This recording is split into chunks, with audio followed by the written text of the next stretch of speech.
What was it like having her in your arms? Oh, it was just so sweet. There were times, I'm going to admit, there were times it was frustrating because I'd be trying to lead a class and teach, and she'd kind of be in the way or doing things, squirming. I'd say, "You quit being a squirmy tail." And she's just moving around all the time. So there were times it was frustrating, but I loved it. I loved it. And now looking back, I'd do anything for another day with my little squirmy tail girl in my arms. Yeah. Yeah.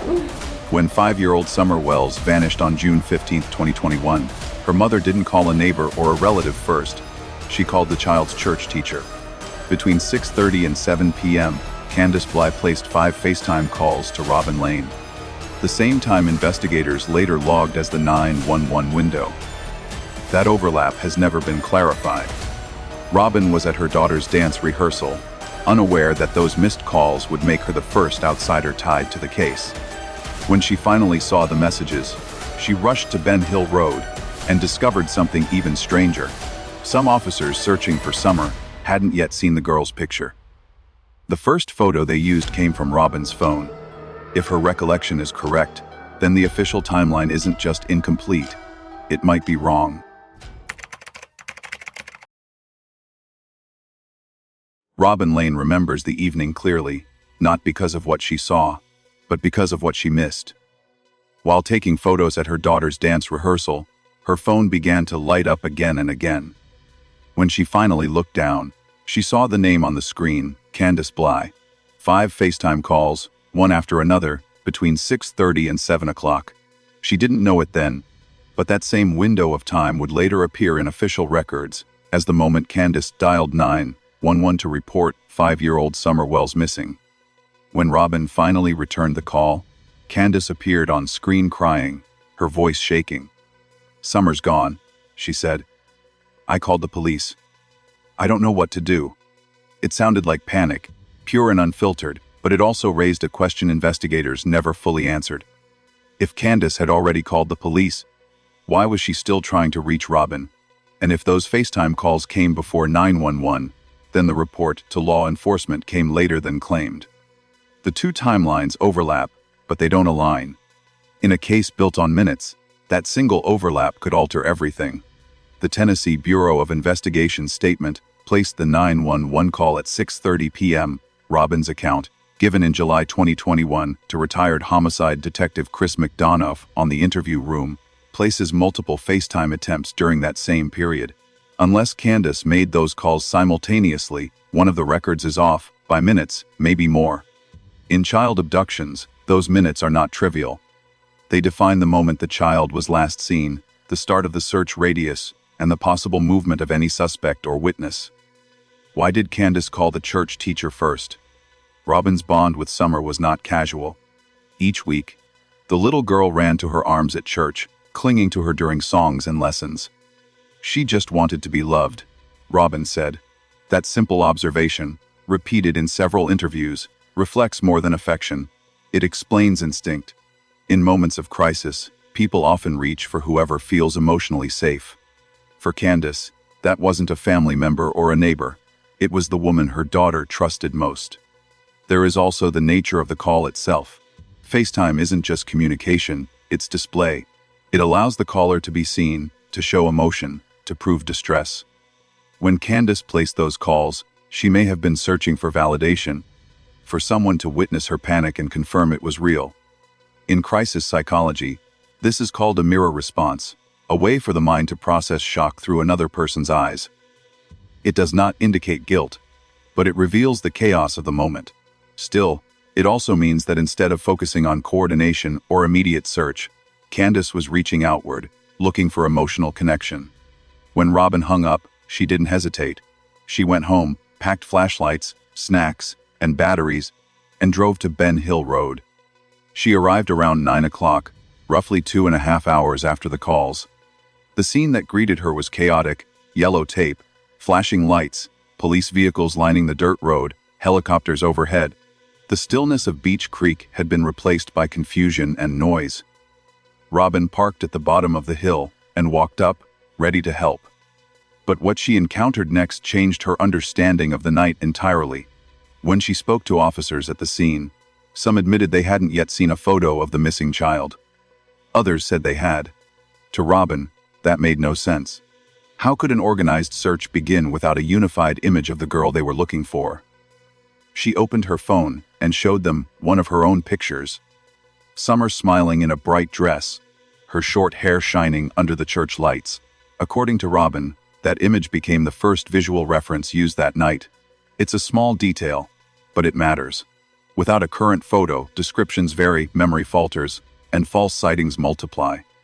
Taken together, Robin's account exposes two cracks that formed in the very first hours of the investigation.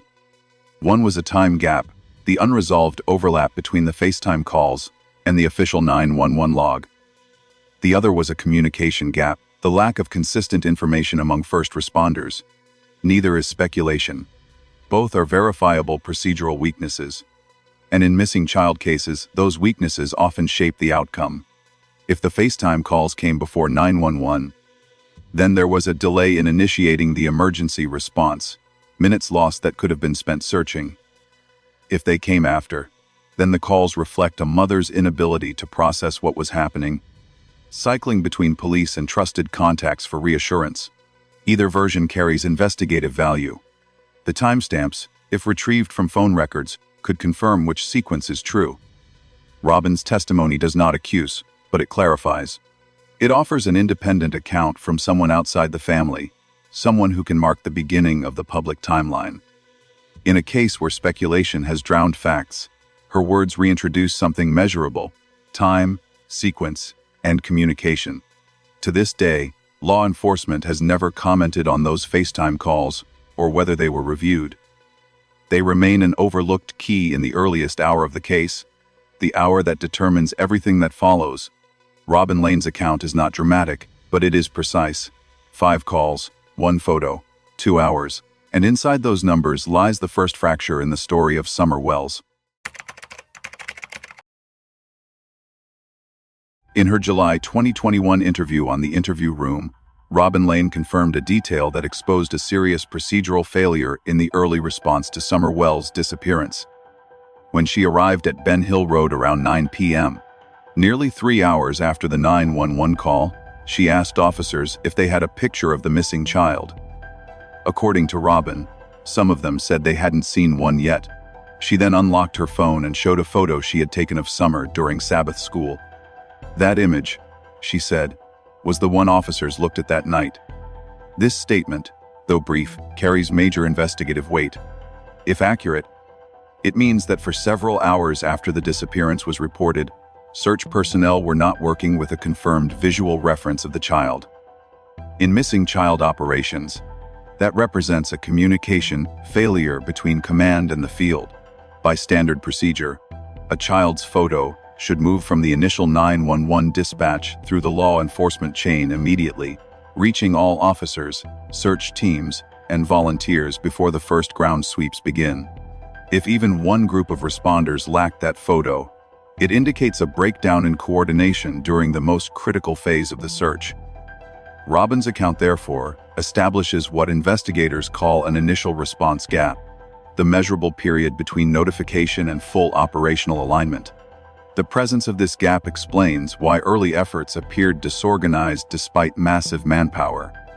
It also aligns with public reports at the time describing helicopters, roadblocks, and volunteer units mobilized rapidly but without consistent direction. This failure is procedural, not emotional. It's not about who cared or who didn't, it's about how information traveled. The missing photo suggests that communication from Hawkins County Dispatch to on-scene officers and secondary agencies was not synchronized. Either the image was not distributed fast enough, or it failed to transmit through internal networks used by law enforcement and rescue teams. In both cases, the consequence is the same. Responders were searching without a unified description of the child's face. The investigative implications are significant. Without a shared image, responders depend on verbal descriptions. 5 years old, blonde hair, short haircut, which can easily produce misidentifications and false leads. It also means the first hours of witness canvassing relied on varying recollections of Summer's appearance. That inconsistency can distort timelines, complicate sighting reports, and weaken early evidence collection. Robin's statement is not speculation, it's direct testimony from a civilian at the scene. Its value lies in what it objectively reveals. The search communication structure did not meet standard readiness by the 3-hour mark. This fact supports broader patterns observed in similar cases where speed of response outpaces clarity of coordination. The emotional urgency to act overtakes the logistical need to organize, producing exactly what Robin described: movement without alignment. From a systems perspective, her observation identifies the point at which the investigation began to fracture. The 911 call at 6:30 p.m. activated multiple jurisdictions, local deputies, state investigators, and rescue volunteers. Within that multi-agency framework, small delays compound quickly. A dispatcher missing an attachment, an officer leaving before the image upload completes, a volunteer briefed verbally instead of visually, each is minor on its own, but collectively they create the very disorder Robin witnessed. Her testimony also explains why the first verified public image of Summer, the smiling church photo released by authorities, matches the one Robin described. It suggests her photo may have served as the base image circulated to news outlets within 24 hours. If so, the teacher who answered late became the first person to provide law enforcement with an accurate visual of the missing child. The fact that a civilian had to fill that role underscores the structural weakness of early coordination.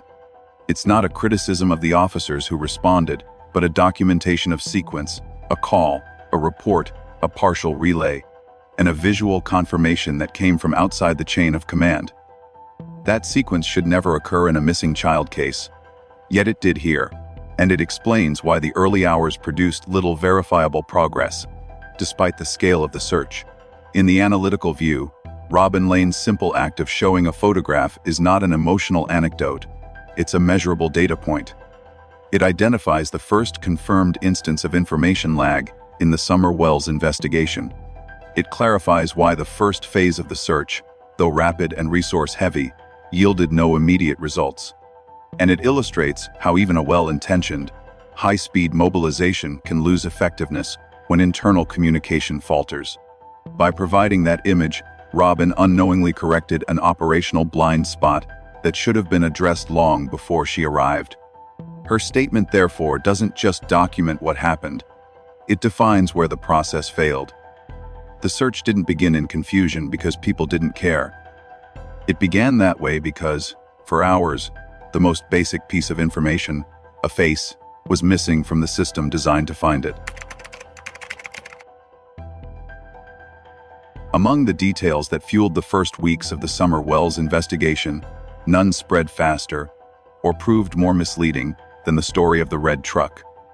Within days of the child's disappearance, the Tennessee Bureau of Investigation released a bulletin describing a 1998 to 2000 red Toyota Tacoma with white buckets in the bed and a ladder rack.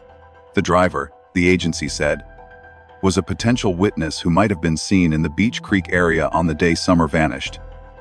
It wasn't labeled as a suspect vehicle, but the wording was enough to ignite speculation across Tennessee. Almost overnight, the red truck became a symbol of the unknown. Local residents began photographing similar trucks on rural roads, posting them online, and calling law enforcement with leads. Social media flooded with side-by-side comparisons of vehicles, license plate numbers, and blurry screenshots. The story traveled far beyond Hawkins County, drawing attention from other states and even international followers of true crime forums. The truck transformed from a witness tip into a full-fledged suspect in the public mind. But in her interview on The Interview Room, Robin Lane quietly dismantled the myth. When Chris McDonough asked about the truck, she didn't hesitate. "That red truck has already been eliminated," she said. The statement was simple, definitive, and, importantly, based on what she had been told by investigators after the initial search. Her phrasing confirmed that the truck had been checked, the driver identified, and the lead closed. By the time she knew that, however, thousands of people had already been looking for it. Robin's comment provides a crucial timeline marker. It places her knowledge of the truck's elimination after the public campaign to find it. That timing matters because it exposes how slow the flow of official updates was during the first phase of the investigation. The TBI's initial call for information on the vehicle went out on June 16, 2021, less than 24 hours after Summer was reported missing. For weeks afterward, the agency repeated the same description in press releases, saying they were still seeking the driver. But by the time Robin gave her interview in July, she was already aware that the vehicle had been ruled out. That means the correction reached civilians close to the family before it reached the broader public. This lag represents another kind of communication gap, one that sits not inside the investigation, but between the investigation and the community. In law enforcement terms, it's called an information asymmetry, a delay in updating the public once a lead is verified or dismissed. These delays can happen for valid reasons. Investigators might withhold details to protect privacy, avoid tipping off potential suspects, or wait for written confirmation. But in high-profile missing child cases, information asymmetry can have unintended effects.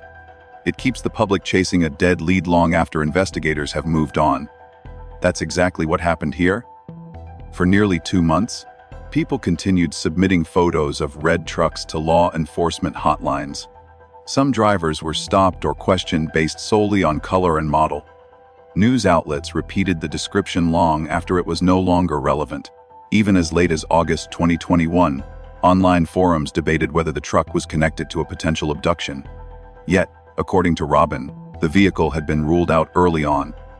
The reason her statement carries weight is because of who she is within the case's timeline. Robin was not a rumor source.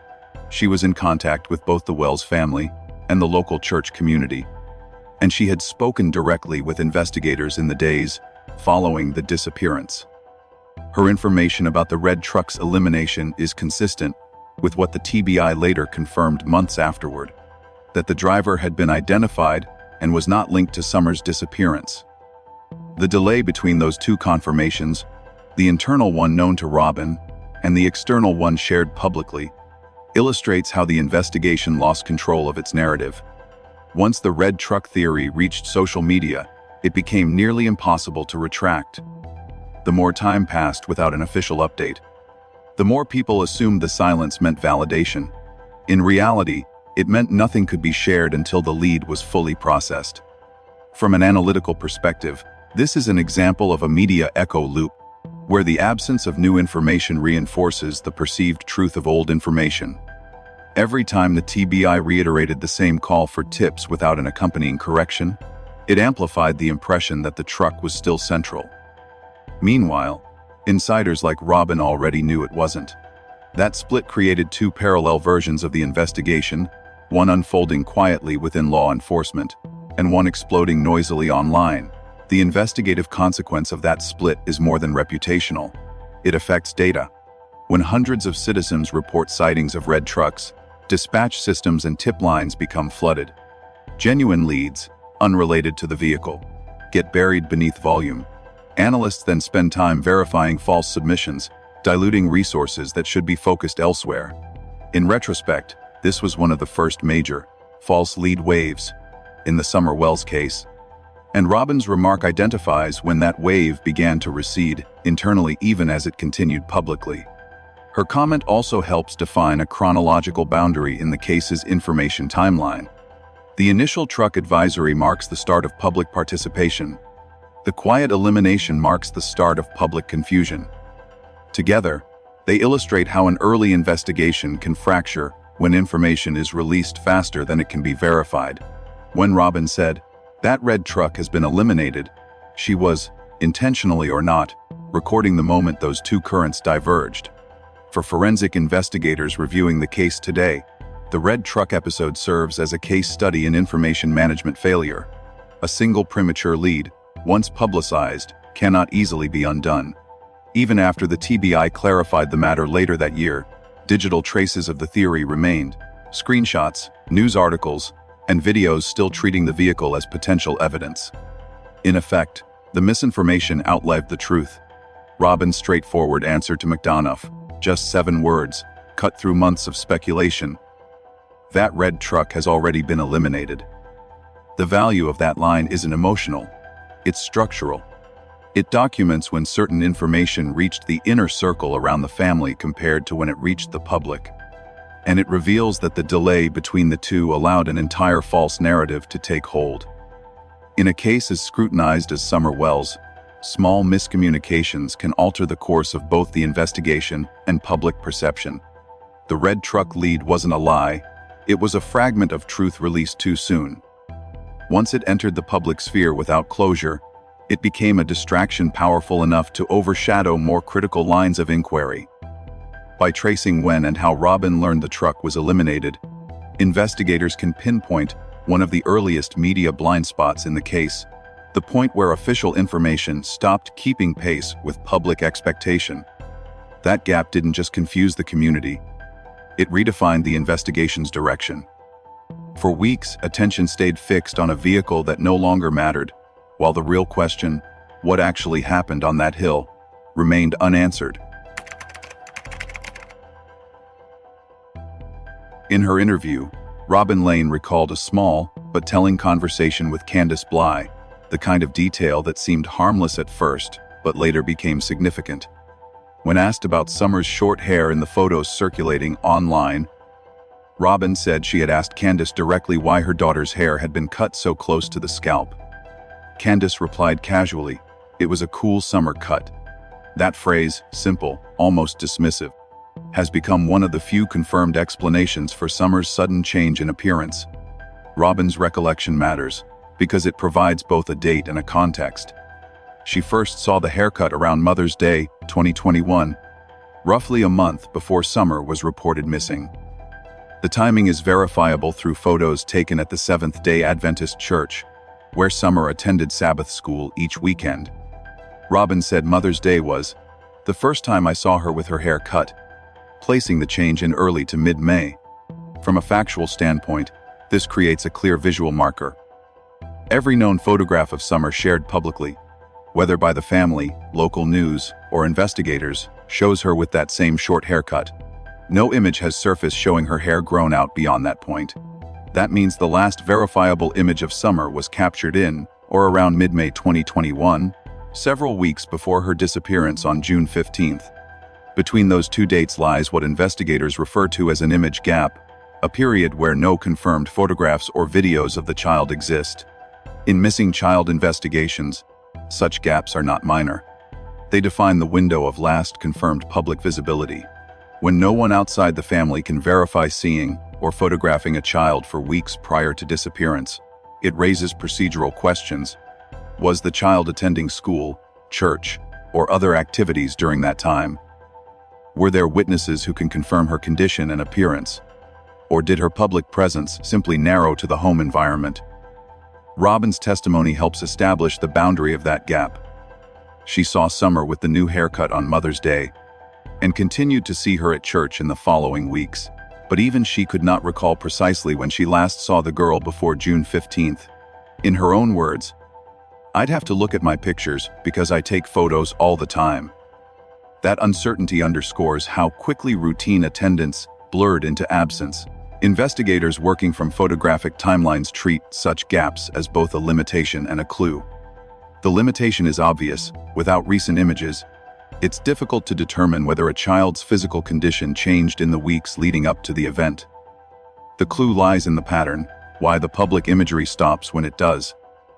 In Summer's case, the most recent set of photos released by the family, including the widely circulated milk jug photo and several short clips from TikTok, all date from the same general period, late spring 2021, close to the haircut. None show her in June. Robin's observation of the haircut, therefore, does more than describe appearance.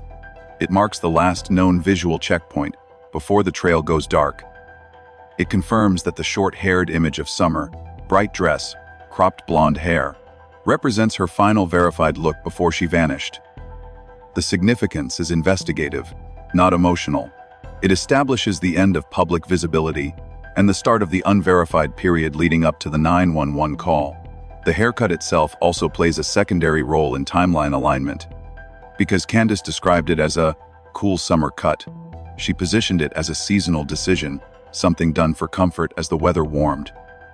In forensic interviews, such context can be used to confirm or challenge chronology. When a parent's reasoning aligns with external conditions, early May heat. What Robin's testimony confirms is that the haircut was normal, not symbolic or disciplinary. as some online speculation claimed.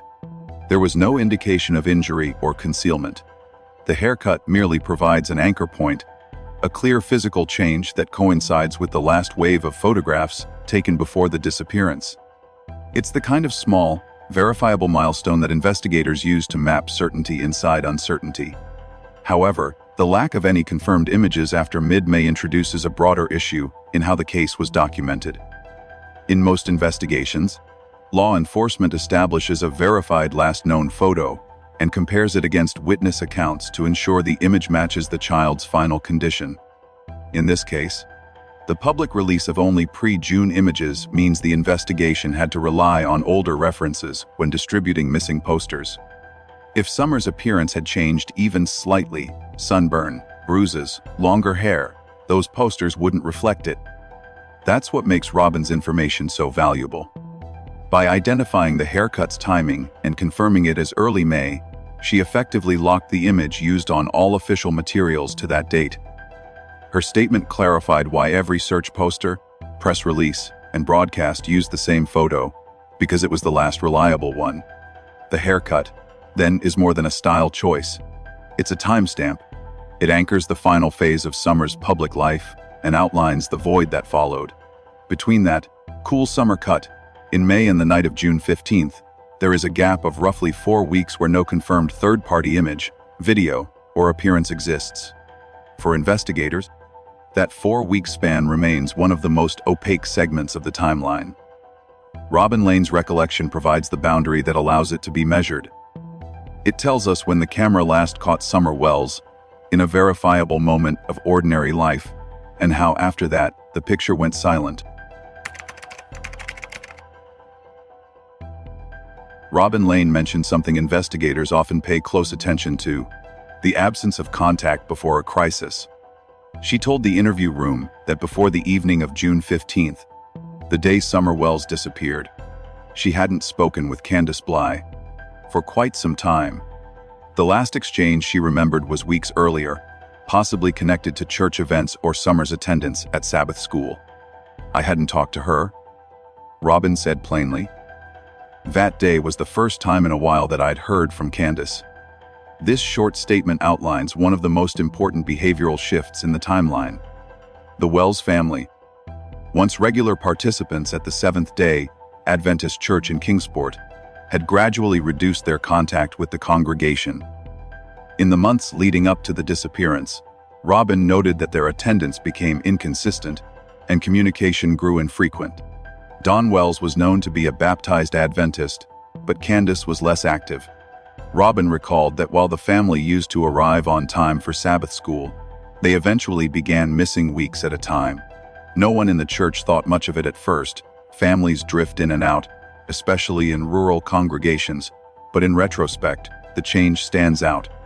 This withdrawal from community life may not seem unusual on its own, but in investigative analysis, such shifts are often categorized under pre-incident behavioral change.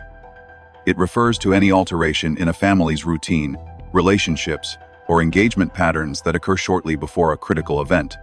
In the Wells case, that change was silence.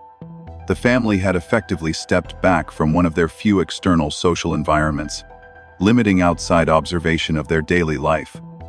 Robin's account fills in the social context of that silence. She had not seen or heard from Candace in the days, and possibly weeks, before June 15th.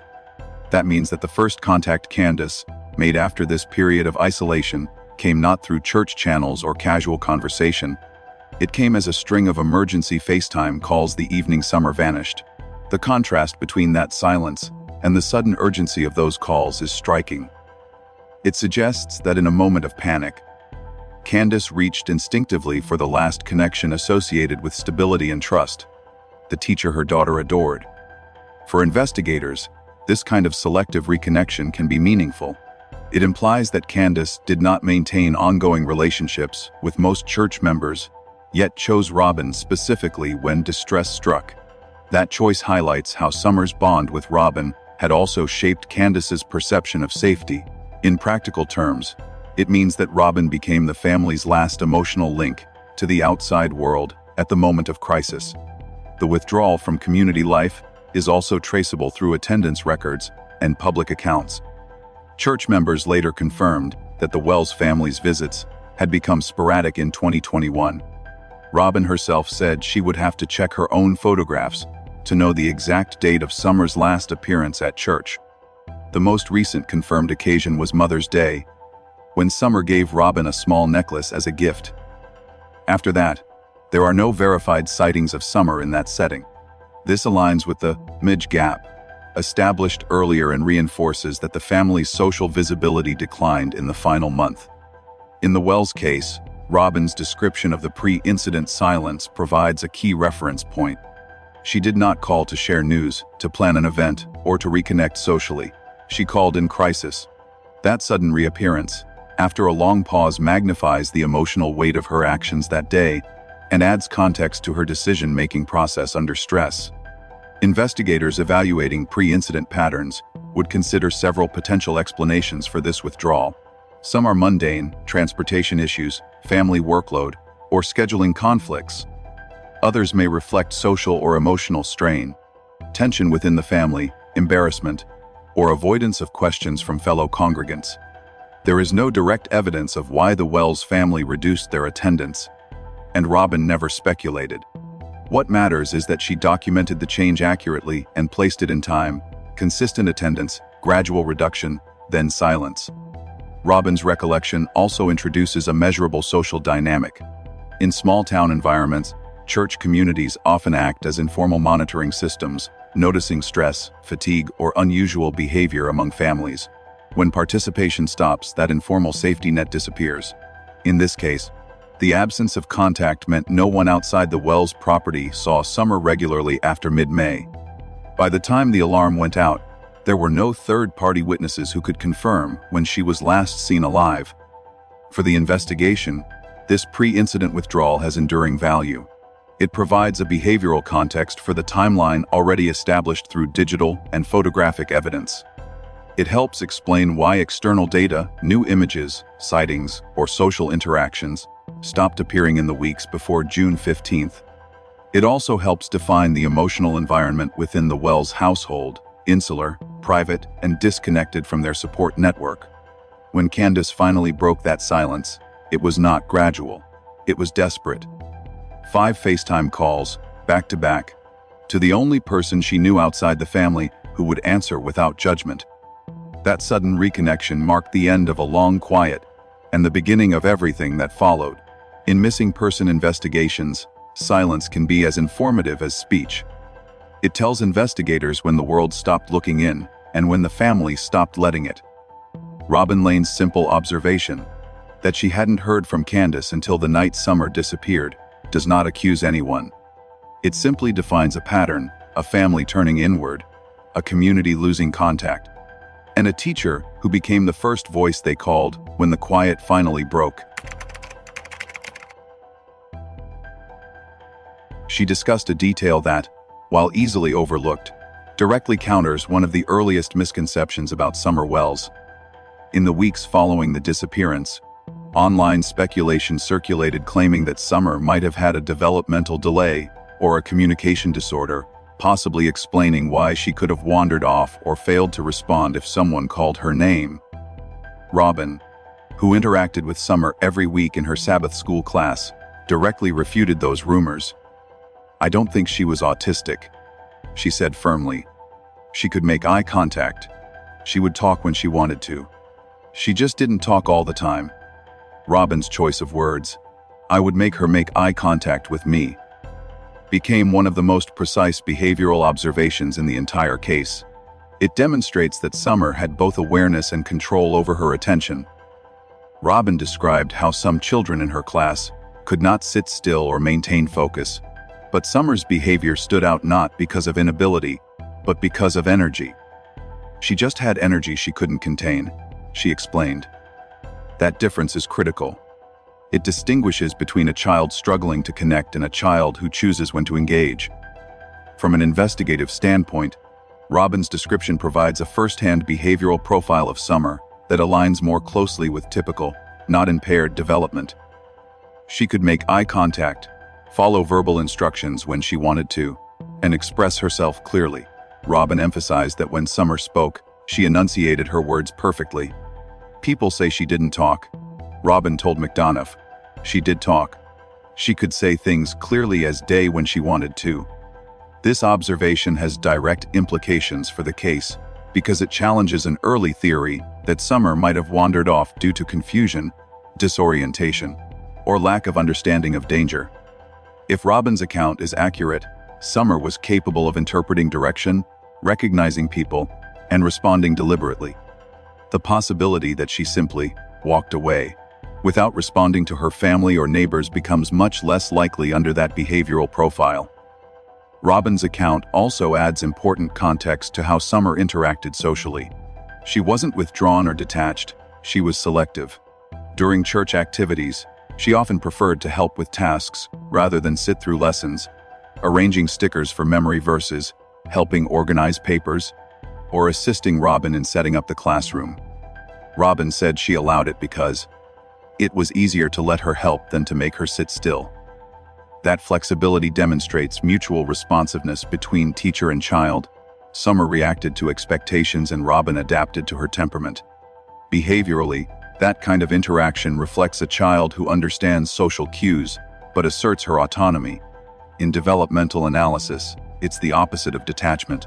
The eye contact detail further confirms that Summer was socially engaged and emotionally expressive, not disconnected from her surroundings. For investigators, this information narrows the range of plausible scenarios explaining her disappearance. The contact test. Robin described functions almost like a diagnostic observation in real time. In early childhood evaluation, consistent reciprocal eye contact is a key indicator of social awareness and communication readiness. A child who can lock eyes, respond to prompting, and adjust behavior based on another's attention demonstrates intact cognitive and emotional function.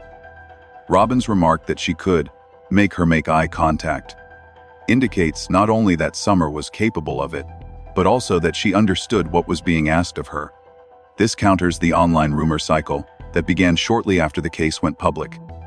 On social media and forums, some users speculated that Summer's perceived quietness in photos and videos suggested a communication or developmental issue. Robin's firsthand experience, however, clarifies the misconception. Summer was quiet by choice, not limitation. That distinction reshapes how investigators and the public should interpret her behavior patterns leading up to the disappearance. If Summer had no communication impairment and exhibited selective speech, it suggests a higher level of situational awareness. A child capable of reading social context and choosing when to respond is less likely to follow a stranger or wander without recognizing risk. In missing child analysis, that awareness often differentiates accidental disappearance from abduction or coercion scenarios. A socially attuned child typically resists unfamiliar approaches, especially in environments they perceive as unsafe. Robin's comments also provide insight into how Summer expressed attachment and recognition. She often ran to Robin, hugged her, and physically sought contact during songs and activities. That behavior demonstrates emotional responsiveness and recognition of specific trusted adults. From a forensic psychology perspective, such selective attachment implies that if Summer were approached by someone she didn't know, she would likely react with caution or retreat rather than compliance. Therefore, Robin's observations undermine the wandering child hypothesis.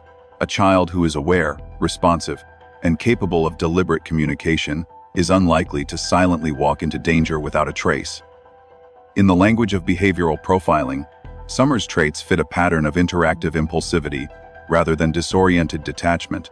She was active and energetic, but grounded in familiar relationships and capable of discerning attention and approval. Robin's testimony also carries a secondary value. It serves as the only independent account of Summer's communicative abilities from outside the family. Because her observations predate the disappearance and come from a controlled environment, the classroom, they carry greater reliability than retrospective interpretations. This means investigators can use her descriptions as a behavioral baseline for evaluating claims about how Summer might have acted on the day she vanished. Robin's direct experience with Summer across repeated, structured interactions gives her words unusual evidentiary weight. She wasn't offering speculation based on rumor or one-time contact. She was describing behavior observed over months. Every detail, from the insistence on eye contact to the description of clear speech, supports the conclusion that Summer Wells was cognitively and socially typical for her age. For investigators, this clarity matters.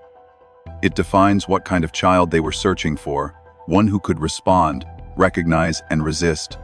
It narrows plausible explanations for why she vanished in daylight from a property surrounded by adults and dogs without being seen or heard.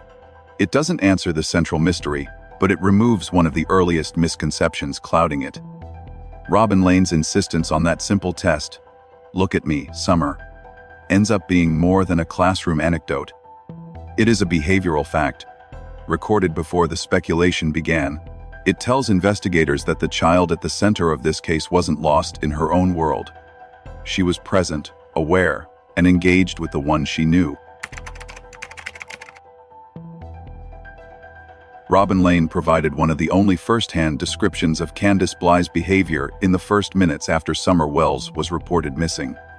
According to Robin, Candace had attempted to FaceTime her 5 times between 6:30 and 7 p.m., while Robin was photographing her daughter's dance class.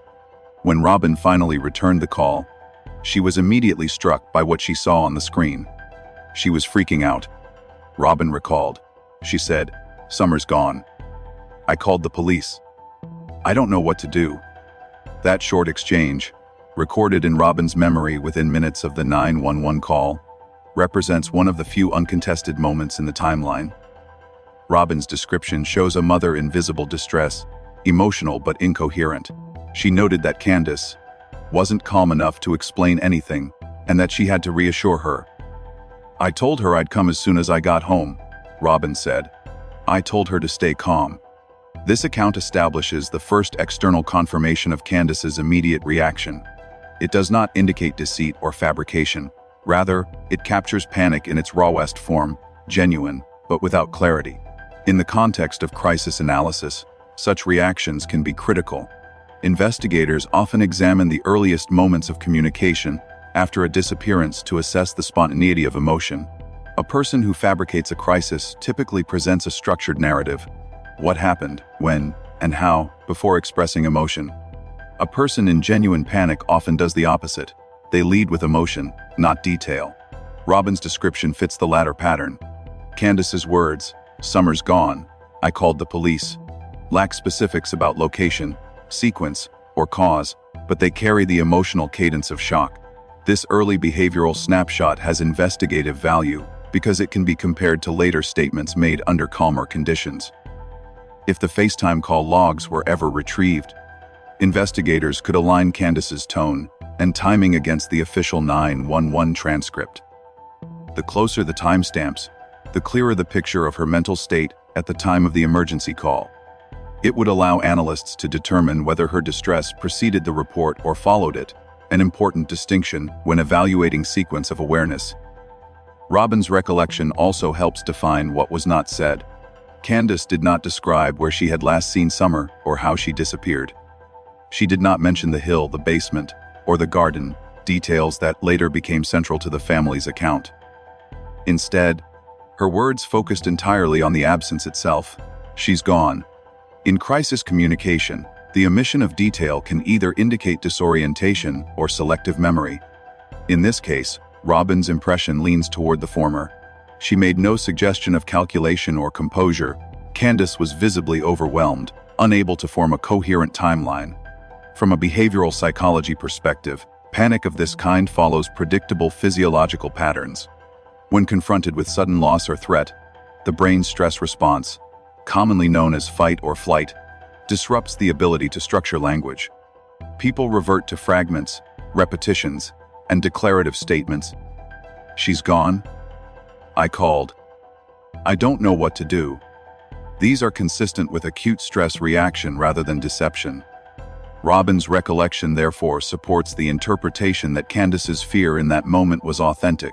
However, authenticity of emotion does not equate to accuracy of information. Genuine panic can still distort memory, blur sequence, and introduce gaps that later become discrepancies. Investigators reviewing Robin's account would note that Candace's emotional state, while real, may have limited her ability to convey usable facts. The value of this testimony lies in showing how early confusion shaped the initial narrative that investigators later tried to clarify. Another important feature of Robin's description is her mention of the visual element. This was not a phone call, it was a FaceTime video. Robin could see Candace's face, her movements, and her environment. Though she did not specify the setting in detail, her account of Candace, pacing and crying, provides a visual verification of distress. If that video connection is preserved in any device log, it would constitute a time-stamped visual record of Candace's condition. In cases involving disputed timelines, digital metadata, when a call started, how long it lasted, whether the camera was active, can be as valuable as physical evidence. Robin's reaction during the call also reinforces her credibility. She didn't question Candace or press for explanations. She simply promised to come. "I said I'd be right there, but first I had to take my daughter home," she told McDonough.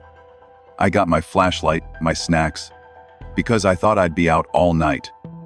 Her recollection of immediate action supports her sincerity and fixes her involvement in the timeline around 7 p.m., the bridge between panic at the Wells property and organized response from outside.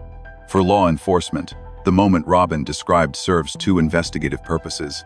First, it provides an emotional baseline for Candace at the point of discovery. The contrast between initial shock and later composure in interviews can indicate how her narrative evolved. Second, it helps assess the temporal proximity between realization and reporting. If Candace's FaceTime calls overlapped with or preceded the 911 call, investigators can evaluate whether the instinct to reach for comfort delayed the instinct to reach for help. That evaluation doesn't imply guilt. It quantifies reaction time, which is essential for building the true chronology of the case. Robin's account, though brief, remains the clearest external description of Candace's behavior in the immediate aftermath of the disappearance.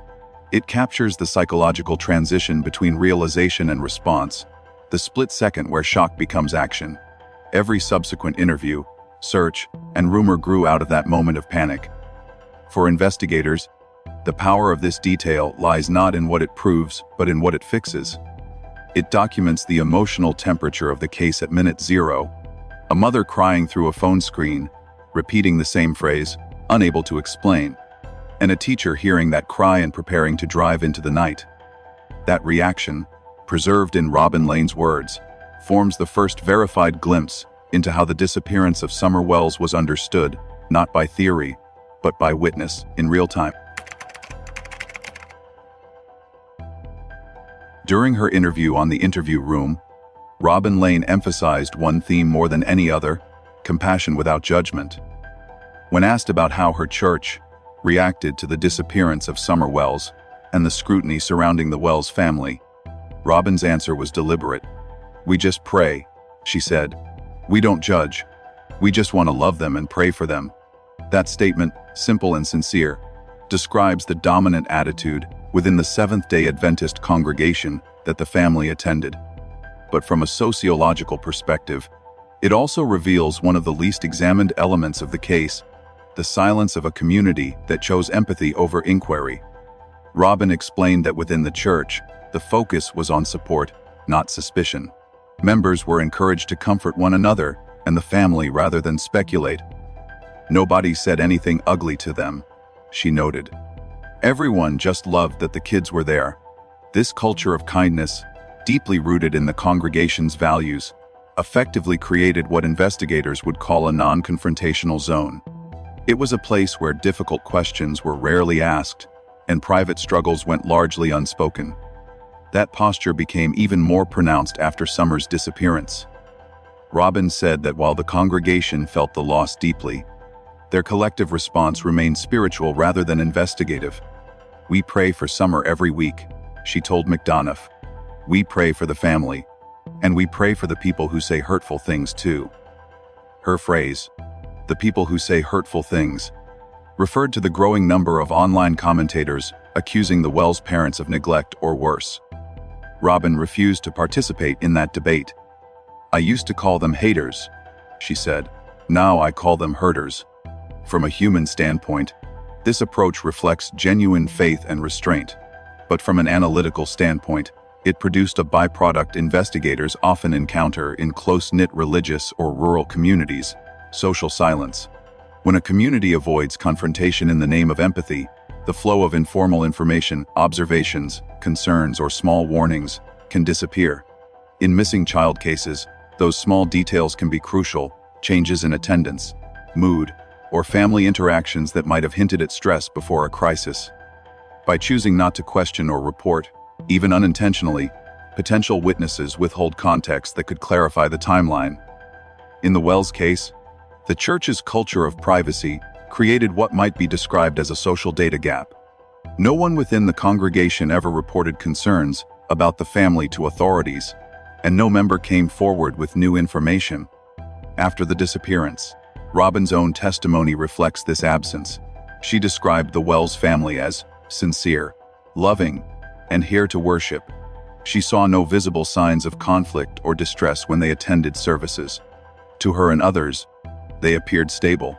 That perception became the public narrative of their church life: orderly, normal, even wholesome. The line Robin used to describe their presence captures this perfectly. They came to worship. Not to ask for anything, it was meant as praise, but it also highlights how easily outer stability can mask inner tension. In sociological analysis, such statements illustrate how communities construct moral impressions. Images of families as pious or struggling, deserving or not.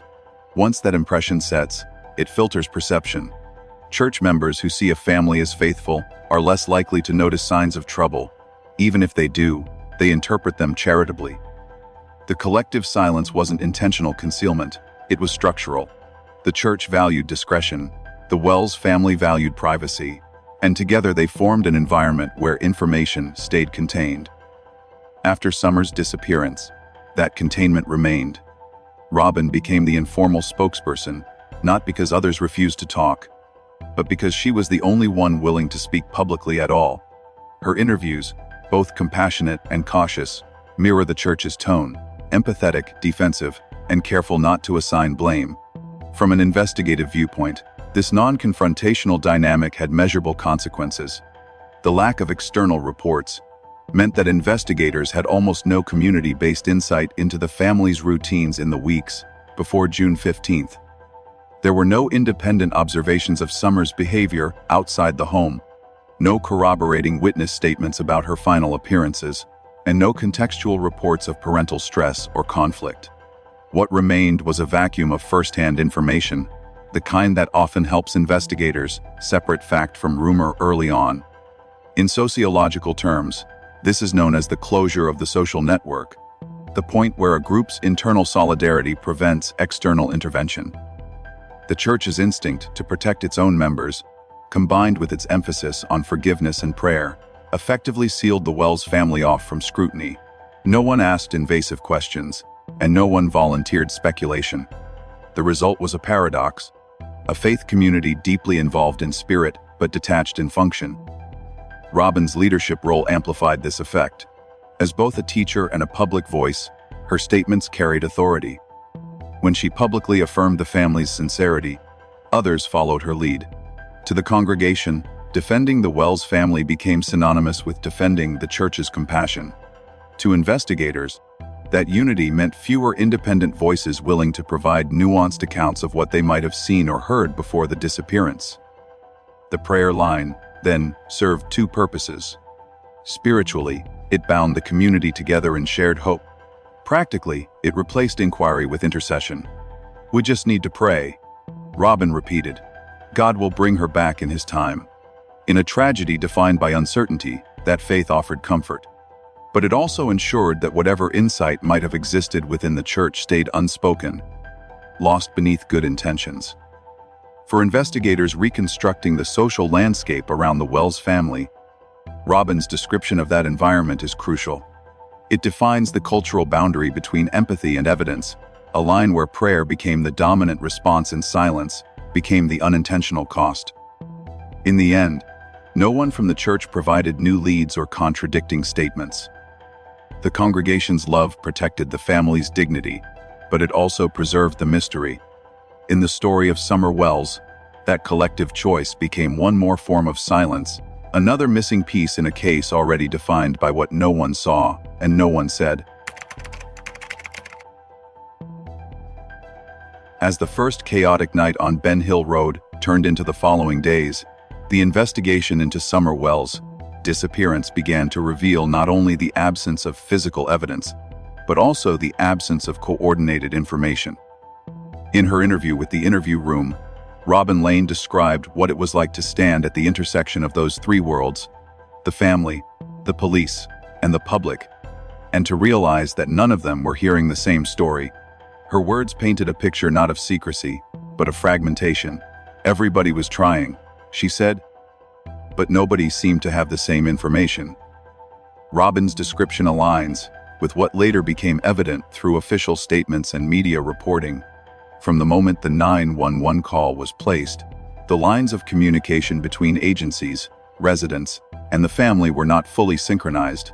The result was what investigators refer to as an information vacuum, a period when critical facts existed, but were not distributed evenly, causing confusion, duplication, and in some cases, distortion. 3 examples from Robin's own account illustrate how that vacuum formed and expanded. The first was the red truck rumor. Robin confirmed that by the time she gave her July 2021 interview, investigators had already ruled out the vehicle as relevant. Yet the public continued to treat it as an active lead well into late summer. The TBI's early press release, which asked anyone who had seen a red Toyota Tacoma in the Beach Creek area to come forward, lacked a follow-up correction for weeks. During that time, residents, amateur sleuths, and social media users flooded tip lines with photos and sightings of red trucks across Tennessee. This delayed correction consumed resources and shifted focus away from more actionable leads. The second disconnect involved the distribution of Summer's photo. Robin recalled arriving at the search site on the night of June 15th and finding that not all officers had seen the child's image. It took her own phone to provide the first visual confirmation for several responders. That gap in image dissemination demonstrates a breakdown in internal communication. The visual reference necessary for coordination wasn't uniformly available. For search teams working under time pressure, such inconsistency undermines efficiency. In procedural terms, it represents a communication failure within the first operational hour. The third and most persistent inconsistency centered on the timeline itself. The 911 call was logged at 6:30 p.m., yet Robin's record of multiple FaceTime attempts from Candace between 6:30 and 7 p.m. suggests overlap. Investigators have never publicly clarified whether those calls occurred before or after the emergency report. Without that clarification, every subsequent reconstruction of the evening remains vulnerable to error. These 3 gaps, muddled public communication, delayed photo distribution, and uncertain timing, formed a triad of distortion that shaped the early narrative. For investigators and analysts, this triad explains why the Summer Wells case, despite rapid mobilization, stalled almost immediately. The confusion wasn't merely due to lack of evidence, it was due to non-alignment of data channels. Agencies received partial information, the media amplified incomplete details, the public reacted to those fragments as fact. By the time corrections were issued, the initial version of the story had already solidified in public memory. Robin's position during those days placed her directly in the middle of this disconnect. As both a family contact and a trusted community figure, she became an informal conduit of information. She spoke with law enforcement officers, the Wells parents, and church members seeking updates. People would ask me what was going on, she said, and I didn't always know what to tell them, because what I heard wasn't always the same as what they heard. This statement underscores her unique role, a civilian unintentionally bridging 3 separate streams of communication that were rarely in sync. Her vantage point exposes how each side operated under its own understanding of events. Law enforcement was focused on the procedural timeline, the media prioritized continuous updates, and the public interpreted both through emotion and speculation. The absence of a single, authoritative narrative allowed misinformation to thrive. Online forums began producing independent reconstructions, some of which contradicted official statements. Meanwhile, the Wells family's occasional public appearances, fragmented interviews, Facebook posts, and YouTube live streams added more noise than clarity. The communication gap Robin described mirrors patterns seen in other rural missing child cases, where limited local infrastructure and overlapping jurisdictions create friction. Hawkins County Sheriff's Office, the TBI, and federal resources all participated in the search, but their channels of communication were not fully unified in the first 48 hours. Without centralized messaging, the public's role transformed from supportive to disruptive. Well-intentioned volunteers duplicated searches, contaminated possible tracks, and circulated false reports. The information vacuum was no longer just administrative, it became social. From a systems analysis viewpoint, these compounded errors demonstrate how investigative accuracy depends as much on information management as on evidence collection. The Wells investigation shows what happens when speed outpaces structure.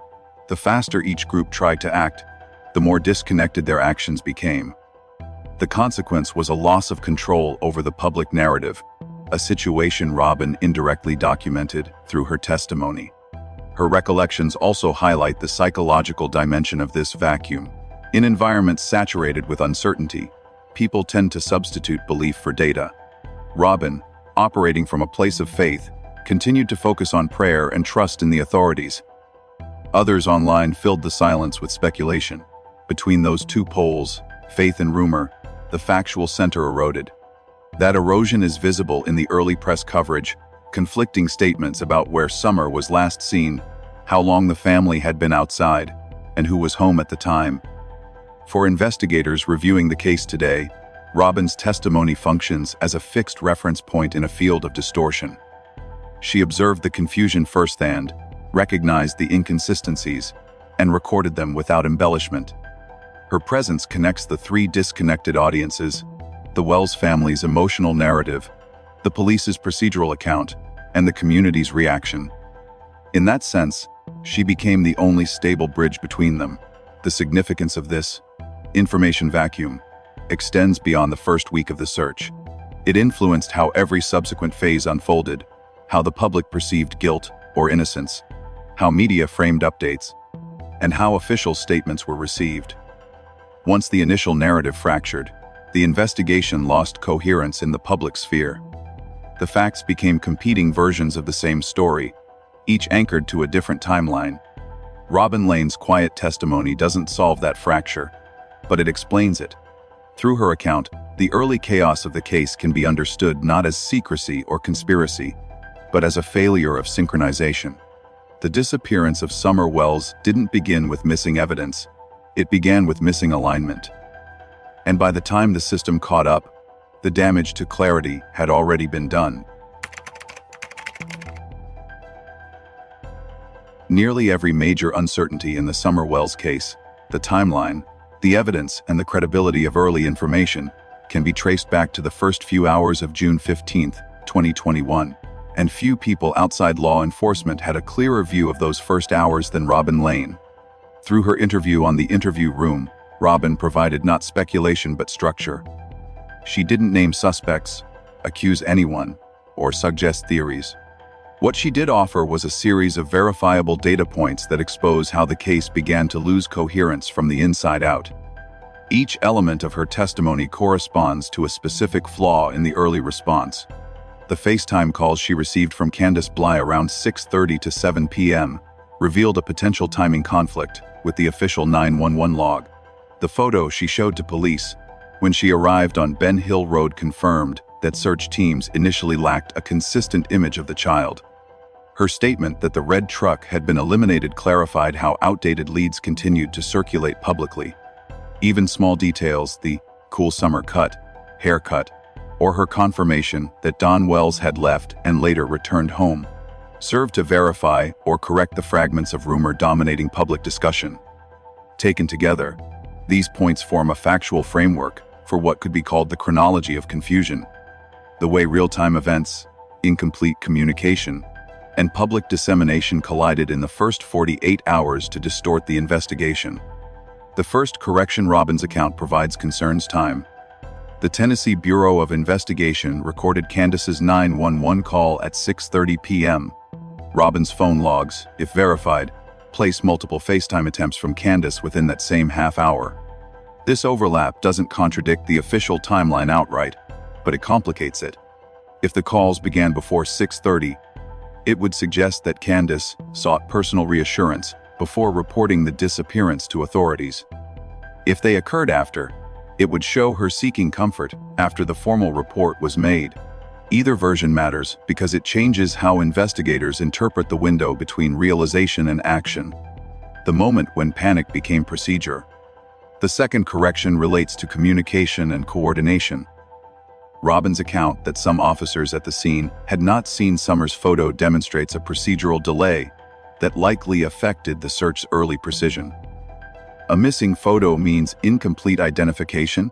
Incomplete identification means wasted minutes, duplicated efforts, and reduced efficiency. In a terrain as difficult as the Beech Creek Hills, where darkness and distance close in quickly, even a small delay can erase vital traces. Robin's spontaneous decision to share her own photo filled that gap, but her description confirms the broader problem. Information that should have been centralized was instead fragmented among responders. The third major contribution concerns public misinformation.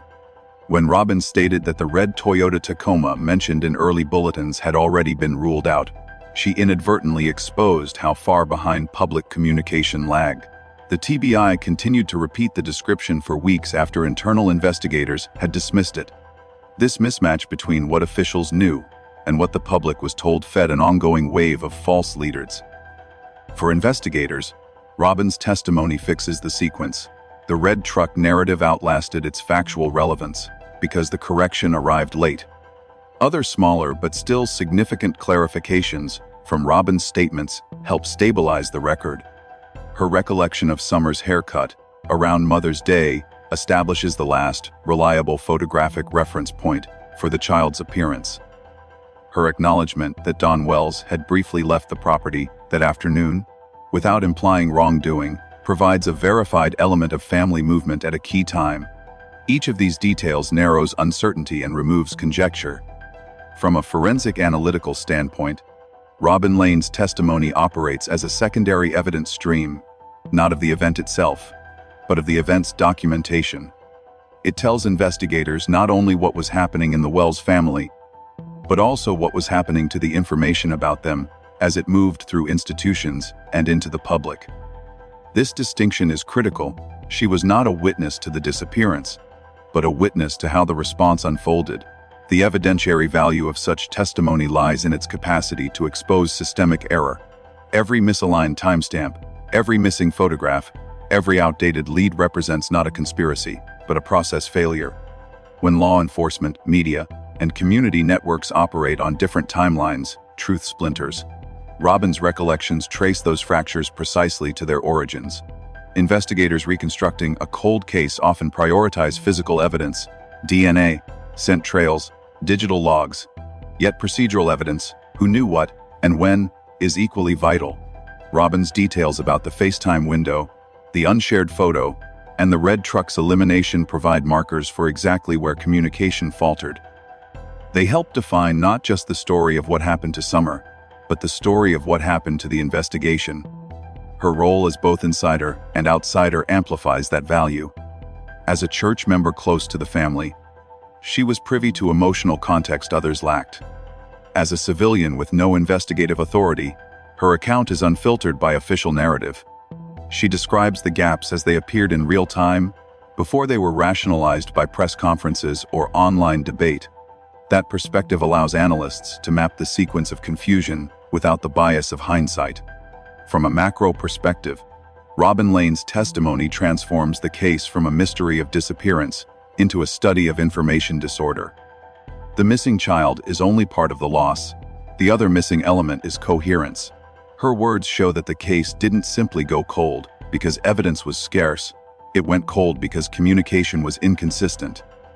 By identifying where those inconsistencies began, Robin inadvertently provides a roadmap for investigators seeking to repair them. Her statements also carry legal and procedural implications. If the FaceTime records, phone metadata, or photo distribution logs can be corroborated.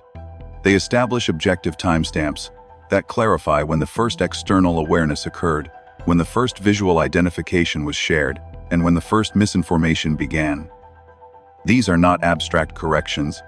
They are potential anchors for reevaluating every early assumption about the case.